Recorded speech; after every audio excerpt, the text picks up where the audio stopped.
ओम शांति। 15 मई 2026 के ईश्वरीय महावाक्य।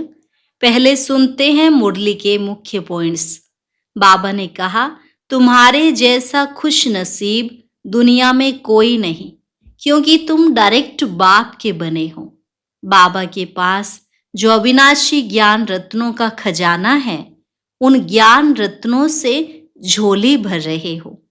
हर कदम तुम बच्चों की बुद्धि में यही रहना चाहिए कि हम अभी बेहद के बाप से बेहद सुख का वर्षा ले रहे हैं। यही है मन मना भव। फिर बाबा ने कहा, अंत समय सिवाय एक के और कुछ भी याद ना आए। बाप की याद में रहने से ही तुम परिस्तानी बनेंगे। अगर इस कब्रिस्तान से दिल लगाई तो बहुत घाटा पड़ जाएगा। स्मृति रहे, हम आत्माएं अभी अपने घर शांति धाम जाएंगे। लास्ट में बाबा ने कहा, तुम सभी को बाप का फरमान है, इस काम रूपी महाशत्रु को जीतो। माँ में कम याद करो। तुम अभी प्रजापिता ब्रह्मा के बच्चे ब्राह्मण बने हो। तुम्हें नशा रहना चाहिए कि बाबा हमारे द्वारा स्वर्ग की स्थापना करा रहे हैं। और अब सुनते हैं महावाक्यों को विस्तार से। मुरली का सार। मीठे बच्चे, यह दुनिया कब्रिस्तान होने वाली है, इसलिए इससे दिल नहीं लगाओ, परिस्तान को याद करो। प्रश्न, तुम गरीब बच्चों जैसा खुश नसीब दुनिया में कोई भी नहीं, क्यों? उत्तर, क्योंकि तुम गरीब बच्चे ही डायरेक्ट उस बाप के बने हो जिससे सद्गति का वर्षा मिलता है। गरीब बच्चे ही पढ़ते हैं। साहूकार यदि थोड़ा पढ़ेंगे भी तो उन्हें बाप की याद मुश्किल से रहेगी। तुम्हें तो अंत में बाप के सिवाय और कुछ भी याद नहीं आएगा, इसलिए तुम सबसे खुश नसीब हो। गीत, दिल का सहारा टूट न जाए, बन के नसीबा फूट न जाए। ओम शांति। बच्चों प्रति बाप समझा रहे हैं और बच्चे समझ रहे हैं कि बरोबर यह जमाना अब कब्रिस्तान बनने वाला है। पहले यह जमाना परिस्तान था, अब पुराना हो गया है, इसलिए इनको कब्रिस्तान कहते हैं। सबको कब्र दाखिल होना है। पुरानी चीज कब्र दाखिल होती है, अर्थात मिट्टी में मिल जाती है। यह भी सिर्फ तुम बच्चे ही जानते हो, दुनिया नहीं जानती। कुछ विलायत वालों को मालूम होता है कि कब्र दाखिल होने का समय दिखता है। तुम बच्चे भी जानते हो कि परिस्तान स्थापन करने वाला हमारा बाबा फिर से आया हुआ है। बच्चे यह भी समझते हैं, अगर इस कब्रिस्तान से दिल लगाई तो घाटा पड़ जाएगा। अभी तुम बेहद के बाप से बेहद सुख का वर्षा ले रहे हो, सो भी कल्प पहले मुआफिक। यह तुम बच्चों की बुद्धि में हर कदम रहना चाहिए। तो यही मन मना भव है। बाप की याद में रहने से ही परिस्तानी बनेंगे। भारत परिस्तान था और खंड परिस्तान नहीं बनते हैं। यह है माया रावण का पंप। यह थोड़ा समय चलने वाला है। यह है झूठा शो, झूठी माया, झूठी काया है ना। यह पिछाड़ी का भबका है।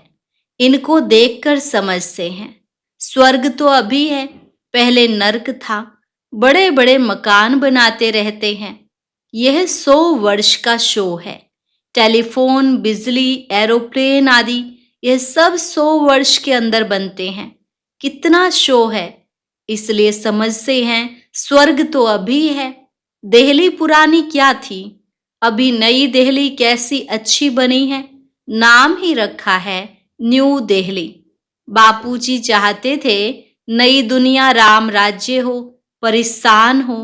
यह तो टेम्पररी पंप है। कितने बड़े बड़े मकान, फाउंटेन आदि बनाते हैं। इनको आर्टिफिशियल स्वर्ग कहा जाता है, अल्पकाल के लिए। तुम जानते हो इनका नाम कोई स्वर्ग नहीं है, इनका नाम नर्क है। नर्क का भी एक शो है। यह है अल्पकाल का शो।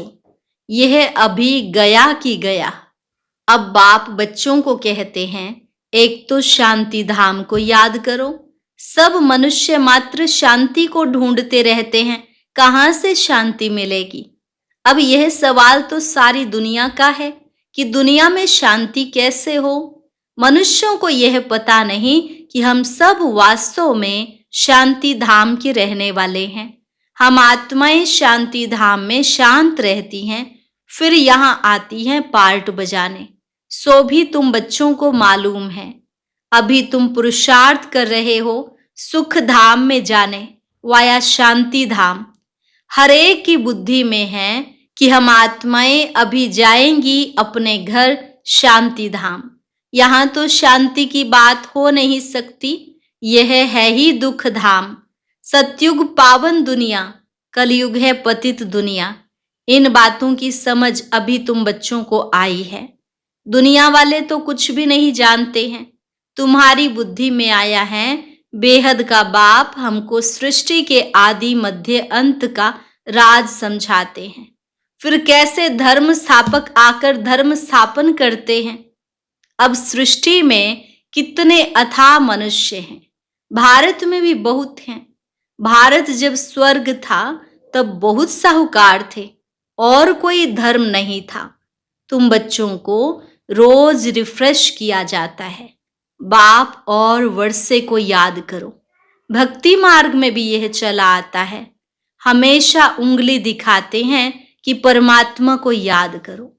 परमात्मा अथवा अल्लाह वहां है, परंतु सिर्फ ऐसे ही याद करने से कुछ होता थोड़े ही है। उनको यह भी पता नहीं है कि याद से क्या फायदा होगा, उनके साथ हमारा क्या संबंध है, जानते ही नहीं। दुख के समय पुकारते हैं, हे राम। आत्मा याद करती है, परंतु उनको यह पता नहीं है कि सुख शांति किसको कहा जाता है। तुम्हारी बुद्धि में आता है कि हम सब एक बाप की संतान हैं, तो फिर दुख क्यों होना चाहिए? बेहद के बाप से सदा सुख का वर्षा मिलना चाहिए। यह भी चित्र में क्लियर है। भगवान है ही स्वर्ग की स्थापना करने वाला, हेवनली गॉड फादर। वह आते भी भारत में ही हैं, परंतु यह कोई समझ से नहीं है। देवी देवता धर्म की स्थापना जरूर संगम पर ही होगी, सतयुग में कैसे होगी? परंतु यह बातें दूसरे धर्म वाले जानते नहीं।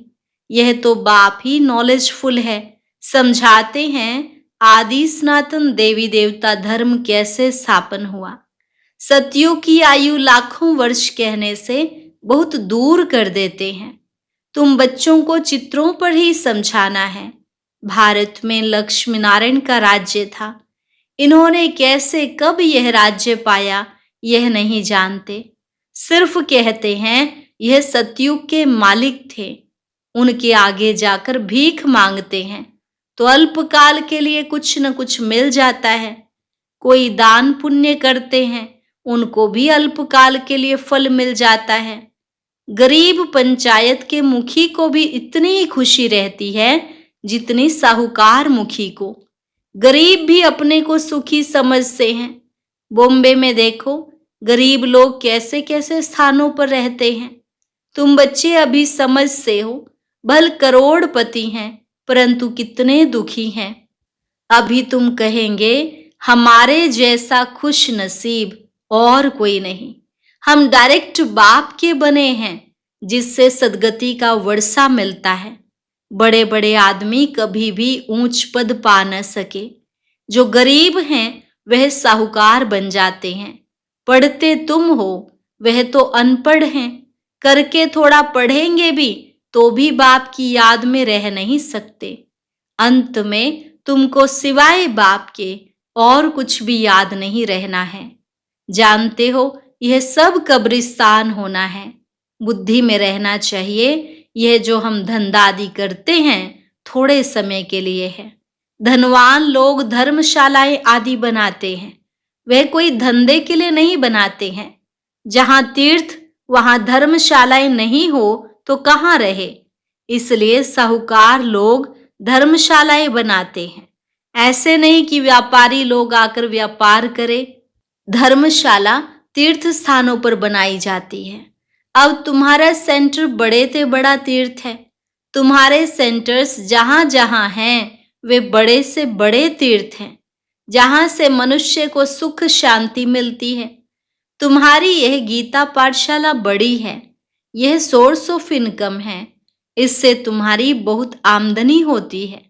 तुम बच्चों के लिए यह भी धर्मशाला है, बड़े से बड़ा तीर्थ है। तुम बेहद के बाप से बेहद का वर्षा लेते हो। इन जैसा बड़े से बड़ा तीर्थ कोई होता नहीं। उन तीर्थों पर जाने से तुमको कुछ भी मिलता नहीं, यह भी तुम समझते हो। भक्त लोग बड़े प्रेम से मंदिर आदि में चरणामृत लेते हैं, समझते हैं उनसे हमारा हृदय पवित्र हो जाएगा, परंतु वह तो पानी है। यहाँ तो बाप कहते हैं मुझे याद करो तो वर्षा मिलेगा। अभी बेहद के बाप से तुमको अविनाशी ज्ञान रत्नों का खजाना मिलता है। अक्सर करके शंकर के पास जाते हैं, समझते हैं अमरनाथ ने पार्वती को कथा सुनाई, तब कहते हैं भर दे झोली। तुम अविनाशी ज्ञान रत्नों से झोली भरते हो, बाकी अमरनाथ कोई एक को थोड़े ही बैठकर कथा सुनाएगा। जरूर बहुत होंगे, और वह भी मृत्यु लोक में ही होंगे। सूक्ष्म वतन में तो कथा सुनाने की दरकार ही नहीं। अनेक तीर्थ बनाए हैं, साधु संत महात्मा आदि ढेर जाते हैं। अमरनाथ पर लाखों आदमी जाते हैं। कुंभ के मेले पर गंगा स्नान करने सबसे जास्ती जाते हैं, समझते हैं हम पावन बनेंगे। वास्तव में कुंभ का मेला यह है, वह मेले तो जन्म जन्मांतर करते आए, परंतु बाप कहते हैं इससे वापिस अपने घर कोई भी जा नहीं सकते, क्योंकि जब आत्मा पवित्र बने तब जा सके, परंतु अपवित्र होने के कारण सबके पंख टूटे हुए हैं। आत्मा को पंख मिले हैं। योग में रहने से आत्मा सबसे तीखी उड़ती है। कोई का हिसाब किताब लंदन में अमेरिका में होगा तो झट उड़ेंगे, वहां सेकंड में पहुंच जाते हैं। लेकिन मुक्ति धाम में जब कर्मातीत अवस्था हो तब जा सकें, तब तक यहाँ ही जन्म मरण में आते हैं। जैसे ड्रामा टिक टिक हो चलता है, आत्मा भी ऐसे है, टिक हुई यह गई। इन जैसी तीखी और कोई चीज होती नहीं। ढेर की ढेर सब आत्माएं मूल वतन में जाने वाली हैं। आत्मा को कहां का कहां पहुंचने में देरी नहीं लगती है। मनुष्य यह बातें समझते नहीं। तुम बच्चों की बुद्धि में आता है कि नई दुनिया में जरूर थोड़ी आत्माएं होंगी और वहां बहुत सुखी होंगी। वही आत्माएं अब 84 जन्म भोग बहुत दुखी हुई हैं। तुमको सारे चक्र का मालूम पड़ा है, तुम्हारी बुद्धि चलती है और कोई मनुष्य मात्र की बुद्धि नहीं चलती। प्रजापिता ब्रह्मा भी गाया हुआ है, कल्प पहले भी तुम ऐसे ही ब्रह्मा कुमार कुमारी बने थे। तुम जानते हो कि हम प्रजापिता ब्रह्मा के बच्चे हैं। हमारे द्वारा बाबा स्वर्ग की स्थापना करा रहे हैं। जब नंबरवार पुरुषार्थ अनुसार लायक बन जाएंगे तो फिर पुरानी दुनिया का विनाश होगा। त्रिमूर्ति भी यहाँ ही गाया हुआ है। त्रिमूर्ति का चित्र भी रखते हैं, उसमें शिव को दिखाते नहीं। कहा भी जाता है ब्रह्मा द्वारा स्थापना कौन कराते हैं? शिव बाबा। विष्णु द्वारा पालना। तुम ब्राह्मण अभी लायक बन रहे हो देवता बनने के लिए। अभी तुम वह पार्ट बजा रहे हो, कल्प के बाद फिर बजाएंगे। तुम पवित्र बनते हो। कहते हो बाबा का फरमान है काम रूपी शत्रु को जीतो, मामे कम याद करो। बहुत सहज है। भक्ति मार्ग में तुम बच्चों ने बहुत दुख देखे हैं। करके थोड़ा सुख है तो भी अल्पकाल के लिए। भक्ति में साक्षात्कार होता है, सो भी अल्पकाल के लिए तुम्हारी आश पूरी होती है। यह साक्षात्कार होता है, वह भी मैं कराता हूं, शिव बाबा कराते हैं। ड्रामा में नोंद है, जो पास्ट हुआ second by second drama shoot किया हुआ है। ऐसे नहीं कहते हैं अब शूट हुआ। नहीं, यह तो अनादि बना बनाया ड्रामा है। जितने भी एक्टर्स हैं, सबका पार्ट अविनाशी है। मोक्ष को कोई नहीं पाते हैं। सन्यासी लोग कहते हैं हम लीन हो जाते हैं। बाप समझाते तुम अविनाशी आत्मा हो। आत्मा बिंदी है। इतनी छोटी सी बिंदी में 84 जन्मों का पार्ट नूंदा हुआ है, तो वह लीन कैसे हो सकती है? यह चक्र चलता ही रहता है। जो पहले पहले पार्ट बजाने आते हैं वही 84 जन्म लेते हैं। सब तो ले न सके। तुम्हारे सिवाय और कोई की बुद्धि में यह नॉलेज नहीं है। ज्ञान का सागर एक ही बाप है। तुम जानते हो हम बाप से वर्षा ले रहे हैं। बाप हमको पतित से पावन बनाते हैं, सुख और शांति का वर्षा देते हैं। सतयुग में दुख का नाम निशान नहीं होता। बाप कहते हैं आयुष्मान भव, धनवान भव। निवृत्ति मार्ग वाले ऐसी आशीर्वाद दे न सके। तुम बच्चों को बाप से वर्षा मिल रहा है। सतयुग त्रेता है सुख धाम, फिर दुख कैसे होता है यह भी कोई नहीं जानते। देवताएं वाम मार्ग में कैसे जाते हैं वह निशानियां हैं। जगन्नाथपुरी में देवताओं के चित्र ताज आदि पहने हुए दिखाते हैं। फिर गंदे चित्र भी बनाए हैं, इसलिए उनकी मूर्ति भी काली रखी है, जिससे सिद्ध होता है देवताएं वाम मार्ग में जाते हैं तो अंत में बिल्कुल काले बन पड़ते हैं। अभी तुम जानते हो भारत कितना सुंदर था, फिर तमो प्रधान बनना ही है ड्रामा प्लान अनुसार। अभी संगम पर तुमको यह नॉलेज है। बाप है नॉलेजफुल। तुम्हारा एक ही बाप, टीचर, गुरु तीनों हैं। यह सदैव बुद्धि में रहे। शिव बाबा हमको पढ़ाते हैं। यह बेहद की पढ़ाई है जिससे तुम नॉलेजफुल बन गए हो। तुम सब कुछ जानते हो।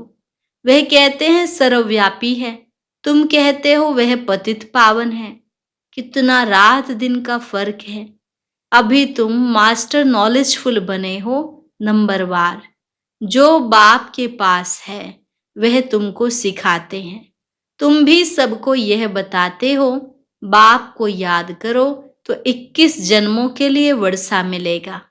अच्छा, मीठे मीठे सिकिलधे बच्चों प्रति माता पिता बाप दादा का याद प्यार और गुड मॉर्निंग। रूहानी बाप की रूहानी बच्चों को नमस्ते। रूहानी बच्चों की रूहानी बाप दादा को नमस्ते नमस्ते, गुड मॉर्निंग। शुक्रिया बाबा, शुक्रिया। धारणा के लिए मुख्य सार।